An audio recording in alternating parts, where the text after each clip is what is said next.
Spencer, a 2-0 home defeat to Maidstone this afternoon. Tough one to take. No, I take full responsibility because the simple fact is that I signed the players. So you can babble on about tactics and fitness and yeah, I accept their full-time side. They were fitter, stronger, faster than us. But half-time, I think, completely flattered us. I think we should have been 3 or 4-0 down. Second half was marginally better. We had 10 minutes. 10 minutes. And then they get the second. And I've signed these players. So it's a very difficult time at the moment. We've just been in the dressing room for 45 minutes. Players are blaming each other. But yeah, it's a very difficult time at the moment. What would you say the game plan was today? Not to start, I mean, Steve summed it up perfectly in the first 10 minutes. He said, we've been completely bullied.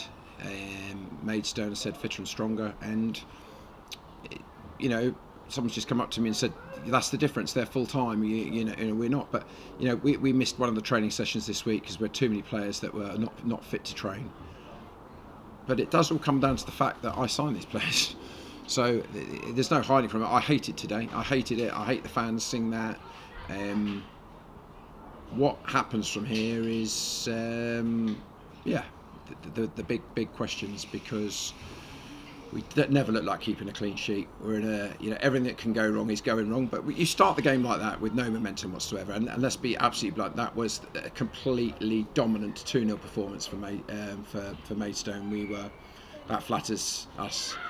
Second half was marginally better, but some home truths have been sold, and as I said, I will keep coming back to the fact that people talk about money and football, but at the end of the day, the manager at most clubs signs the players, and make no mistake, I signed these players today, and we're working really hard. It's blatantly obvious where our problems lie, but we're not scoring goals either. But we didn't give ourselves a chance today. It was cliche men against boys, certainly for the first half, and second goal completely kills the game, and it's another abysmal goal. So that's where we are right now. And you made a couple of changes from Braintree last week. Do you think you got the starting 11 right today or not? Someone tell me what else we're meant to put in. I get the odd silly comment that people think they know better. The reality to it is we've got, if not the worst defensive record in the league, it's right up there. So the defence needs sorting out. There's no question about it. And just when you worked really hard to bring Oliver in from Charlton, that's been negotiating on for that for a month. Very difficult because the money's long gone, and he goes and tweaks his hamstring 30 minutes in. So there was that. I'm not happy with any of the centre halves at the moment. They've not been good enough. I mean, let's face it, I said they're ball watching. Ali gets done for the first one. The guy just comes to their key player, and my number 4's not marking his man, and we're a goal down. But look, it could have been 3 or 4 in the first half.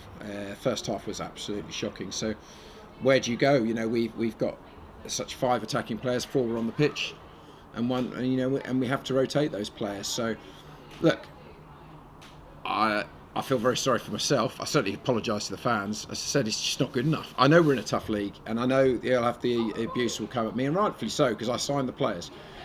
After that, I'm afraid the players have got to take some responsibility themselves. It doesn't matter what tactics you've got. If you're not going to run and fight and scrap and earn the right, and we did not, certainly in the first half.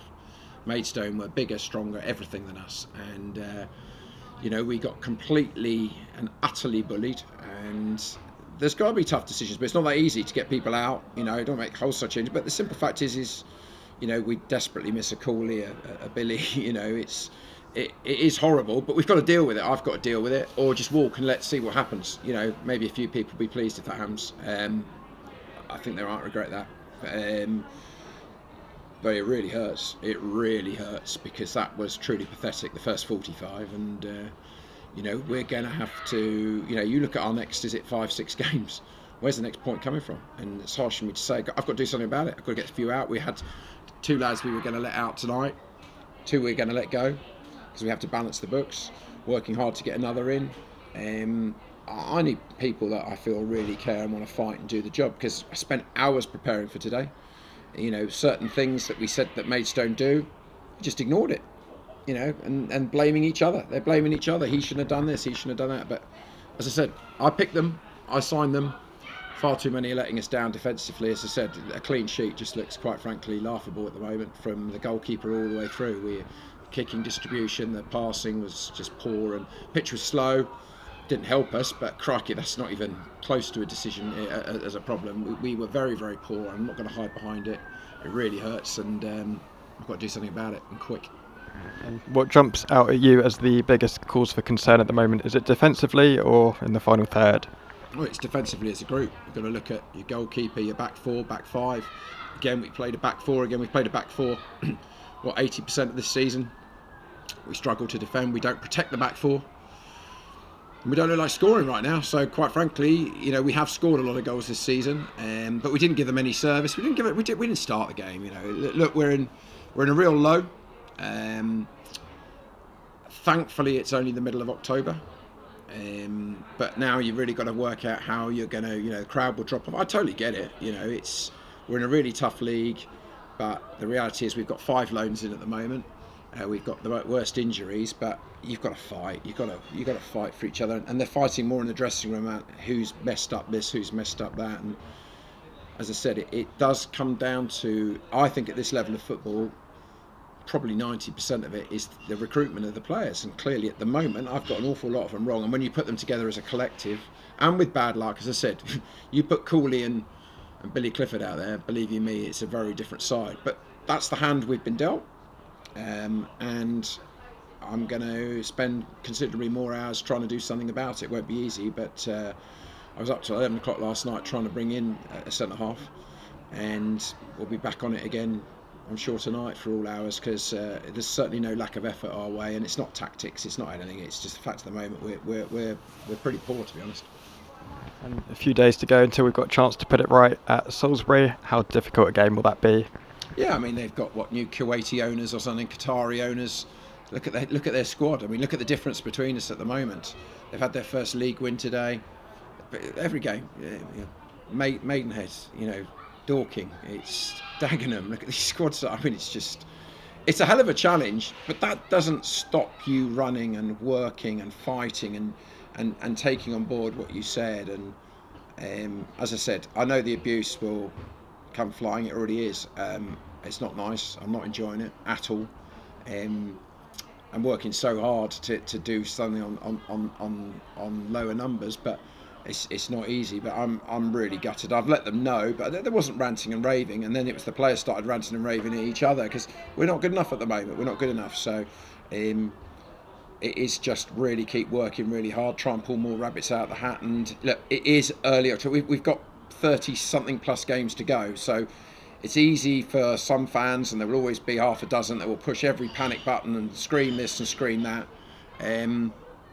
There's no one more disappointed and angry than me, nobody. So back to work. We've got some news from the club tonight about the management team. Neil Baker and Dave Hill are leaving. Can you tell us about that? Look, Bates is, to be blunt, has really not been here much this year. He's played at a few home games. He's got a super successful career. He hasn't had the time to commit to us for a long time. He's seriously popular guy. He's got so much work going on and trips, and we wish him nothing. He'll still be here. He'll still be here at most home games. He's taking a complete break from football, and we'll reassess it next year. He's always very welcome. I speak to him sometimes 2-3 times a day still. It hasn't really changed because he's not been here. So we wish him best going forward. He's a massive friend of the club. And as I said, it's not, I'm afraid, really a loss because he's not been here. Dave, it just sums it up. Dave texted me on Thursday night to say he'd had a much bit better financial offer from Bracknell, and unless we could match it, he was taking it, and it wasn't even a conversation. He's been around, he's been a great guy, 4 years. That sums it up where he is, but we're not in a position to do that, and we'll always be losing players to that type of thing. But I think there's got to be a cool head here to realise we've got a great management team. We do. We set it up. We worked really hard at training when we did train on Wednesday night. Ultimately, if the players aren't able to do what it is, then you've got to look at the manager's job and say, well, if they're not able to do it, then you've got the wrong ones, and we need to sort it out. And predominantly, it's a defensive situation. The stats don't lie. So we wish the guys that have left, but we've got a strong team with Millers and Wilco and Steve and the physios, and we've got more than enough. and we've got lots of people that want to join. Not that we specifically need players extras to join. So, as I said, it's I'm sure there'll be a mountain made of that, but it's not. It's we wish the lads well moving forward, and they're friends of the club, and there is no story behind it. We go again.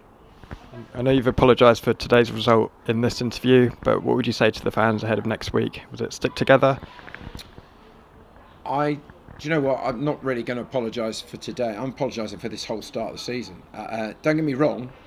We've had some moments. We've tried to play more football than we've played before. We've had to do a complete rebuild almost. There's no one more disappointed than where I am. We've had horrific luck, but it's not good enough. It's just not good enough. And it's down on me to sort that. It's not easy when you're over budget and the crowds will come down, and I get that totally. We're going into winter. We've got to turn it around, so we need them desperately to stay with us. And the vast core did. I had people as I came off. I know there was a few singing in the corner there, but I had more people that came off saying, "Don't listen. We are always trying to overachieve. This is really tough. It's a massive challenge. I've got to be up for the challenge. And right now, I'm very down. I'm also quite angry. I'm angry at myself, but I'm going to, hopefully." Get my mojo back in an hour or so and straight onto it to try and we need some tweaks. There's no question. Defensively, we need some tweaks. We need some luck, but we need some tweaks. We need to be better. We're desperate to get obviously Billy back. It's still a few more weeks for sure, minimum. And you have to stand back and go, look, this is tough, but we need to stick together and fight together. It's a tough ask, but fingers crossed we'll get there. Thanks, Spencer, and best of luck for Tuesday. Thank you.